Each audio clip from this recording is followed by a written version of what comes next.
Hello everyone, Assalamu alaikum. Welcome back to my channel Paris Kitchen and Daily Vlog. আজকে আমি আপনাদেরকে chicken potato cutlet বা potato chicken কাটলেটের খুবই মজাদার একটি রেসিপি শেয়ার করব। এই রেসিপিটি আপনারা সকাল বা বিকেলের নাস্তা এমনকি কোনো গেস্ট আসলেও সার্ভ করতে পারবেন। কিভাবে এই রেসিপিটি সহজ উপায়ে তৈরি করা যায় সেটা আজকে আপনাদের সাথে শেয়ার করব। আশা করছি আমার এই রেসিপিটি আপনাদের কাছে খুবই ভালো লাগবে।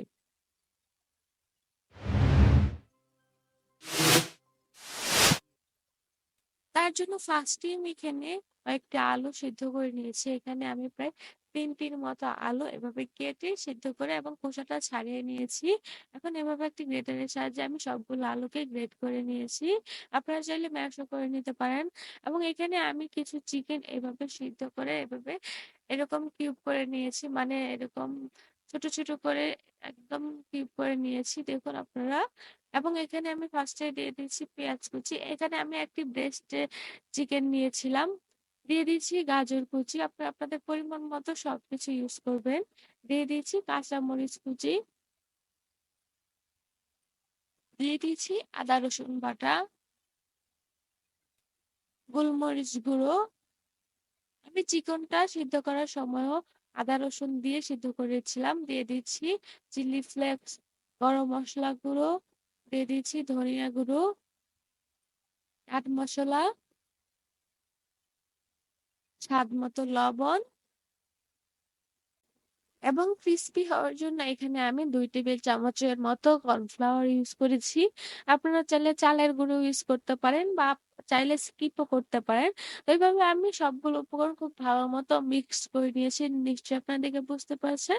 এখন হাতে আমি অল্প একটু তেল ব্রাশ করে বা তেল মেখে নিই। এখন আমি এরকম করে সে আলু বা চিকেন এবং আলু নিয়ে আমি এরকম একটি শেপ দিয়ে দিচ্ছি। আপনারা আপনাদের পছন্দ মতো ছোট বা বড় বা পাতলা বা ভারী করে তৈরি করে নিতে পারেন। তো দেখুন এভাবে কিন্তু আমি একে, একে সবগুলো তৈরি করে নিয়েছি।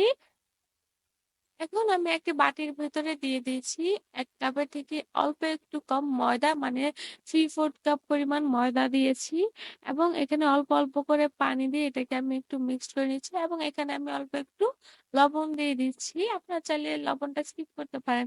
তো দেখুন এটা কিন্তু আমার অলমোস্ট তৈরি হয়ে গিয়েছে। নিশ্চয়ই কনসিস্টেন্সিটা আপনারা দেখে বুঝতে পারছেন। এখন এখানে আমি একটি পটেটো চিকেন কাটলেট দিয়ে এভাবে জাস্ট ফোল্ড করে নিচ্ছি বা ডিপ করে নিচ্ছি। এখন আমি দিয়ে দিলাম ব্রেড ক্রাম্বস। এখন ব্রেড ক্রাম্বস আমি খুব ভালো মতো এভাবে ডিপ করে নিব। আমি এটাকে একবারই এভাবে ডিপ করব। আপনারা চাইলে ২ বারও করে নিতে পারেন। যদি বেশি ক্রিসপি খেতে চান তাহলে ২ বার ডিপ করতে পারেন। তো এভাবে কিন্তু একে, একে আমি সবগুলো তৈরি করে নিয়েছি। দেখুন নিশ্চয়ই আপনারা দেখে বুঝতে পারছেন। এদিকে চুলার ভিতরে প্যানটা গরম করে হালকা গরম করে আমি দিয়ে দিলাম পরিমাণ মতো তেল। তেলটাকেও হালকা গরম করে আমি এর ভেতরে দিয়ে দিব চিকেন পটেটো কাটলেট বা পটেটো চিকেন কাটলেট গুলো। দেখুন তেলের গরমটাও নিশ্চয়ই আপনারা দেখে বুঝতে পারছেন। আমি কিন্তু একদম হাই হিটে এগুলোকে ছাড়িনি। এগুলোকে মিডিয়াম টু লো আঁচে গরম করে তারপর আমি এগুলোকে দিয়েছি। এখন আমি এগুলোকে মিডিয়াম টু হাই হিটে ভেজে নিয়েছি। দেখুন আপনারা মাশাআল্লাহ আলহামদুলিল্লাহ কালারটা কতটা সুন্দর হয়েছে। নিশ্চয়ই আপনারা দেখে বুঝতে পারছেন। তো এগুলো কিন্তু আমার অলমোস্ট ভাজা কমপ্লিট হয়ে গিয়েছে। এখন আমি একটি স্ট্রেচার বা একটি ছাঁকনির সাহায্যে এগুলোকে উঠিয়ে নিচ্ছি। আপনারা আপনাদের পছন্দ মতো ডিপ ব্রাউন বা লাইট ব্রাউন করে কিন্তু এই রেসিপিটি ভেজে নিতে পারেন আপনাদের একদমই মনের মতো করে। তো দেখুন একে, একে কিন্তু আমি সবগুলোই এভাবে ভেজে নিয়েছি। দেখুন মাশাআল্লাহ আলহামদুলিল্লাহ কতটা সুন্দর লাগছে দেখতে এবং কালারটাও কতটা লোভনীয় হয়েছে নিশ্চয়ই আপনারা দেখে বুঝতে পারছেন। এবং এই রেসিপিটির বাইরে থেকে কিন্তু খুবই ক্রিসপি, ক্রাঞ্চি এবং ভেতরটা কিন্তু খুবই জুসি হয়। ছোট বড় যে কেউ কিন্তু এই রেসিপিটি খুবই পছন্দ করে থাকে। আপনারা চাইলে বাচ্চাদের টিফিনেও কিন্তু এই রেসিপিটি তৈরি করে দিতে পারেন এবং কোনো গেস্ট আসলে যদি এই রেসিপিটি তৈরি করেন তাহলে তো আর কোনো কথাই নেই।